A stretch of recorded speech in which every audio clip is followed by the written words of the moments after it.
ada yang menjadi beban pikiran Bapak. Kira-kira berapa ya? Oh, iya ini Pak Wasir.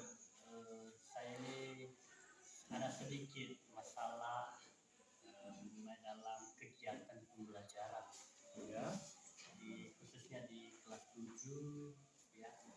Saya menemukan sebagian besar daripada siswa itu mengalami kelemahan dalam proses pembelajaran dalam hal begitu penambahan, pengurangan, perkalian dan pembagian. Padahal Bapak tahu sendiri kalau pembelajaran itu matematika itu harus dengan berbagai macam contoh-contoh yang harus kita terapkan agar siswa itu dapat mengerti apa yang kita jelaskan. Baik, jadi terkendala dalam masalah perhitungan ya. Iya. Ada penambahan, pengurangan, perkalian dan pembagian. Jadi kira-kira yang terkendala itu bagaimana? Ya Pak, jadi terkendala dalam pemenuhan ya, tujuan kelas saya akhirnya tidak proses pembelajaran yang saya ajarkan itu Pak, karena siswa kurang aktif dalam hal yang tadi kita jelaskan, jadi proses pembelajaran itu tidak tercapai dengan apa target yang memang seharusnya kita tentukan. Jadi agak terkendala dengan tujuan pembelajaran. Baik Pak, biar pembicaraan ini juga terarah, fokus gitu. Kira-kira dari pembicaraan ini kita mau ngapain kira-kira? Baik Pak, saya ingin berdiskusi kepada Bapak ini bagaimana cara menemukan sebuah solusi ya atas permasalahan yang saya alami ini di kelas 7. Nah, bagaimana kita menemukan dan merencanakan suatu kegiatan yang bisa mengasah kemampuan daripada siswa sehingga ketercapaian materi dapat tercapai. Jadi Pak, sebelum kita membahas tentang langkah-langkah bagaimana anak-anak itu bisa berhitung, bisa mengoperasikan penambahan, pengurangan, perkalian dan pembagian. Menurut Bapak dulu ini, kira-kira idealnya siswa SMP itu dalam pembelajaran matematika itu bagaimana kira-kira? Menurut saya Pak, siswa SMP itu idealnya sudah bisa dan paham tentang dasar-dasar daripada pembelajaran matematika ini, terutama dulu dalam menghitung perkalian, penambahan, pengurangan, perkalian dengan baik. Itu harapan saya sendiri. Karena itu dasar untuk memahami pembelajaran matematika dengan baik kan membaca, tulis dan hitung seharusnya sudah tuntas. Ini Pak, seharusnya sudah tuntas ini di waktu SD. Jadi di situ saya berkewalahan bagaimana. Baiklah, saya sepakat itu Pak, karena kondisi idealnya siswa SMP itu seharusnya sudah bisa lah, sudah paham mengenai operasi penjumlahan, pengurangan, perkalian dan pembagian itu. Dan itu sebenarnya sudah harus tuntas di tingkat SD. Saya sepakat itu Pak. Jadi sebelum kita bahas ini kegiatan yang mau kita lakukan, saya menganggap mungkin keterbatasan murid ini karena ada beberapa alasan mungkin ya. Tapi sejauh ini usaha apa yang sudah Bapak lakukan untuk mengasah kemampuan kelas 7 ini dalam berhitung? Baik Pak, untuk saat ini sejauh ini saya sudah memberikan waktu ya di sela-sela pembelajaran matematika ya untuk mengulangi pembelajaran ya yang terlebih dahulu dalam mengenai menghitung ini ya, menghitung ini yang sederhana, ya, menghitung yang sederhana seperti menambah. Nah, itu ada kegiatan yang untuk menguras pemikiran siswa, untuk meningkatkan daya pikir siswa, pengurangan, ya, perkalian dan pembagian. Itu berjalan, saya ulangi, pembelajaran ini berjalan 10 sampai 15 menit, Pak. Ya, di pembelajaran matematika. Nanti di sela-sela pembelajaran, Iya, di sela-sela pembelajaran. Bapak mengulang lagi. Betul. Saya apresiasi Bapak, ini luar biasa karena jarang sekali ada guru itu yang mau mengambil waktu pembelajarannya untuk mengulang pembelajaran yang sudah berlalu. Nah, dengan usaha yang seperti itu, sejauh ini sudah bagaimana perkembangan anak-anak dalam proses berhitung? Jadi setelah saya melakukan ini, Pak, sejauh ini berjalan dengan baik karena beberapa siswa yang menunjukkan perkembangannya juga dalam proses pembelajaran yang baik dalam berhitung. Awalnya mereka masih merasa kurang tahu atau ragu-ragu dalam menghitung dalam kepastian perhitungannya, maka dengan adanya pemberian waktu untuk mengulang pembelajaran ini, kemampuan berhitung mereka agak lebih terasa, ya, dan sedikit siswa lebih paham. Baik Pak, sekarang kira-kira apa yang bisa kita lakukan ke depannya untuk memperbaiki kendala ini? Kalau menurut saya sih Pak, ada beberapa kegiatan yang bisa kita lakukan, ya.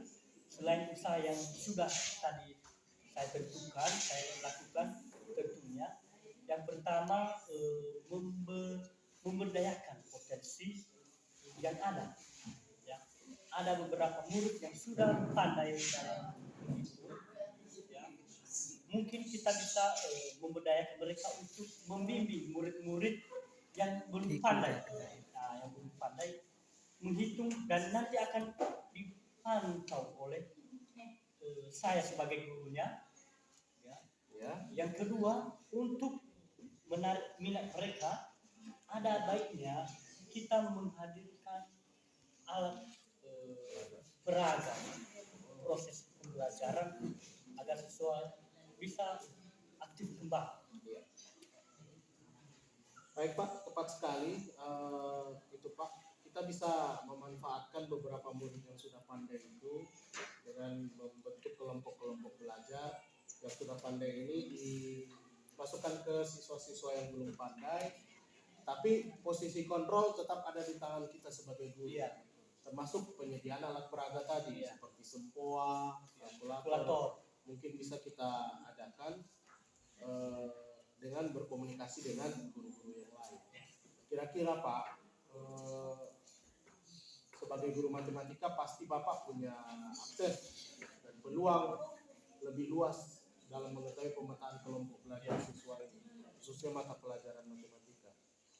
Selanjutnya Pak, ini apa langkah yang Bapak siapkan sebagai wujud komitmen Bapak untuk merealisasikan ini? Saya akan dalam kegiatan proses pembelajaran ini nanti Pak, saya akan membentuk kelompok-kelompok,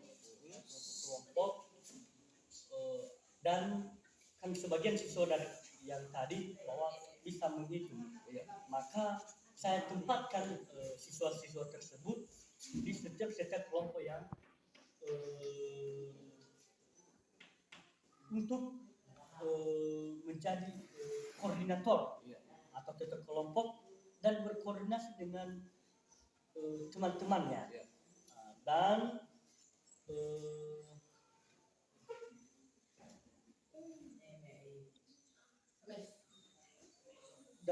dengan juga ini meminta masukan dari Bapak Kepala Sekolah dan juga dengan Bapak Ibu guru yang lain agar melibatkan mereka dalam mengasah, ya, dan mengasah kemampuan dasar daripada menghitung siswa ini, karena menghitung ini dasar daripada pembelajaran matematika. Iya. Baik Pak, saya rasa yang Bapak sampaikan itu membentuk kelompok, kemudian minta masukan dari beberapa guru untuk menyediakan alat peraga ini sudah luar biasa. Semoga ini terlaksana yang baik ya Pak. Amin. Baik Pak, terima kasih ya Pak ya atas waktunya. Bapak Terima kasih Pak. Terima kasih atas dan waktu Bapak Basir. Ya, saya jadi punya pegangan dalam melaksanakan pembelajaran agar bagaimana siswa itu lebih aktif lagi. Ya. baik, Terima kasih Pak. baik Pak, sama-sama. Terima kasih. Sama-sama, terima kasih.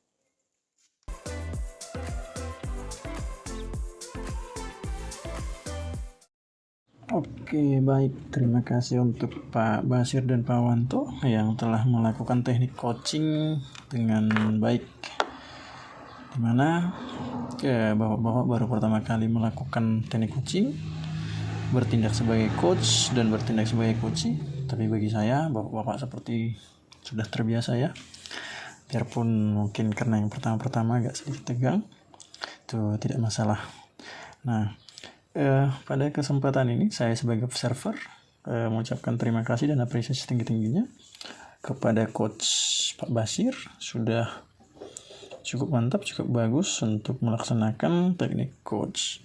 Namun ada beberapa hal yang harus saya sampaikan terkait coach yang dilakukan pada hari ini, yaitu yang pertama tadi coach menyampaikan, ketika coach menyampaikan tidak tercapai pembelajaran. Nah, namun coach ya di menit 1:59 tadi ada pernyataan coach tidak tercapainya pembelajaran. Namun tanggapan dari coach malah menyimpulkan hal tersebut menjadi tujuan pembelajaran. Nah, pada kesempatan ini ketika kita menjadi coach, apa yang disampaikan oleh coach, nah itu juga yang harus kita perdalam tanpa harus mengubah atau menambah kata-kata yang baru. Itu yang pertama. Yang kedua, di menit 2:49 ada di sana dua tadi permasalahan yang ditawarkan oleh coach. Nah, pada kesempatan ini juga seharusnya coach itu fokus untuk meminta coach agar membahas satu topik saja. Poin yang ketiga ada di menit 7:49, yaitu ada juga dua topik yang ditawarkan oleh coach, dan coach seharusnya meminta coach untuk membahas satu topik saja tanpa harus memunculkan kata-kata yang baru seperti tadi. Contoh misalnya ketika coach menawarkan untuk memanfaatkan murid yang pandai dan menarik minat menghadirkan alat peraga, pada kesempatan itu juga coach mengatakan alat peraga itu memberikan contoh seperti sampoa. Nah, mungkin hanya itu saja yang dari saya sebagai observer, yang sebaiknya mungkin harus kita hindari dalam melakukan teknik coach. Dan terima kasih untuk Pak Basir dan Pak Wanto. Menurut saya bapak-bapak sudah sangat hebat untuk pertama kalinya melakukan teknik coaching, sudah sangat ahli dalam peran masing-masing. Terima kasih. Semoga lain kali di kesempatan-kesempatan berikutnya bahwa berdua menjadi lebih bagus dan lebih mantap lagi ke depan. Terima kasih sekali lagi.